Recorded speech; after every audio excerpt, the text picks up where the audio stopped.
4 October ইনস্টাগ্রামে বিয়ের খবর জানানোর ঠিক 2 দিন পর জাতীয় দলে ডাক। এরপর আফগানিস্তান দলে সুযোগ পেয়েই বাজিমাত। ভয়ঙ্কর রূপে বাংলাদেশ ব্যাটারদের ওপর আবির্ভাব হয়ে নিয়েছেন 5 উইকেট, হয়েছেন ম্যাচ সেরাও। বলছিলাম আফগান পেসার বিলাল সামির কথা, যার জীবনে গত কয়েকটা দিন কেটেছে এমন রূপকথার মতোই। এই পেসার দলে সুযোগ পেয়েছেন একজনের চোটের কারণে, আর হুট করে বিয়ের ঠিক 2 দিন পরেই ঘরছাড়া সেই সামির সামনেই মুখ থুবড়ে পড়েছিল বাংলাদেশ দল।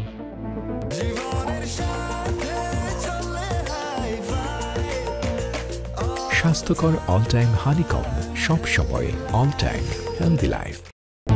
আবুধাবিতে সিরিজের শেষ ওয়ানডেতে 200 রানের বড় ব্যবধানে হেরে গেছে টাইগাররা।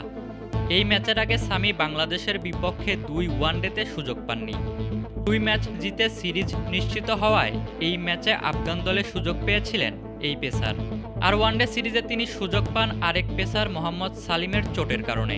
সামি গতকালের আগে আফগানিস্তানের হয়ে খেলেছেন মাত্র 1টি ম্যাচ, আর নিজের দ্বিতীয় ওয়ানডেতে খেলতে নেমেই 33 রানে 5 উইকেট নিয়েছেন তিনি, যা সামির লিস্ট এ ক্রিকেটেও সেরা বোলিং। বাংলাদেশের বিপক্ষে ম্যাচে সামি কাল শুরুটা করেন টাইগারদের সাবেক অধিনায়ক নাজমুল হোসেনকে বোল্ড করে। এরপর অধিনায়ক মেহেদী হাসান মিরাজও আউট হন এই পেসারের বলে।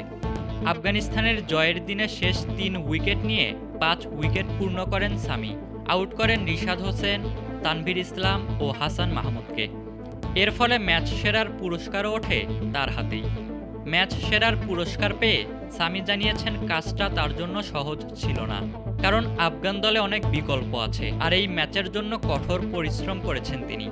নিজের খেলা নিয়ে কঠোর পরিশ্রম করেছি, দল আমার পাশে ছিল। কাজটা সহজ ছিল না, কারণ দলে অনেক বিকল্প আছে। খুবই ভালো লেগেছে, নিজের সেরাটা দিতে পেরেছি। তবে সামির এই সাফল্য হঠাৎ করে আসেনি। সম্প্রতি শেষ হওয়া আফগানিস্তানের ঘরোয়া লিস্টে প্রতিযোগিতায় ভালো পারফরমেন্স করেছেন এই পেসার, যেখানে তিনি তার দলের দ্বিতীয় সর্বোচ্চ উইকেট শিকারী ছিলেন।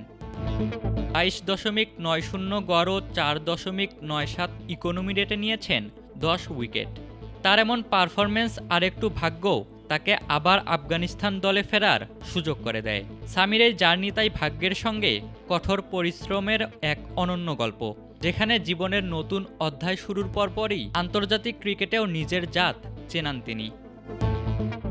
ইশতিয়াক মাহিন, ক্রিক ফ্রেন্সি।